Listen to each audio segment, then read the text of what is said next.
Hi అండి అందరికీ. అందరూ ఎలా ఉన్నారు? అందరూ బాగానే ఉన్నారు అనుకుంటున్నా.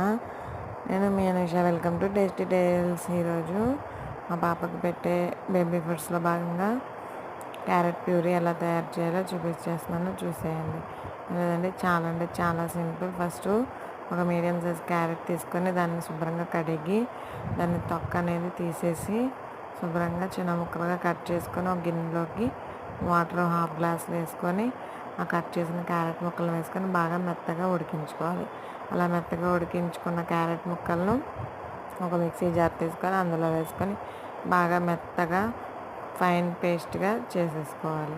అలా చేస్తేనే మనకి క్యారెట్ అనేది అరుగుతుంది అండ్ ఇంకోటి పిల్లలు ఈజీగా తినగలుగుతారండి. ఇదేనండి క్యారెట్ బేబీ. ఇది చాలా అంటే చాలా హెల్దీ. పిల్లలకు ఒకసారి ట్రై చేసి పెట్టండి. వీడియో నచ్చితే లైక్ చేసి సబ్స్క్రైబ్ చేసుకోండి. Bye bye.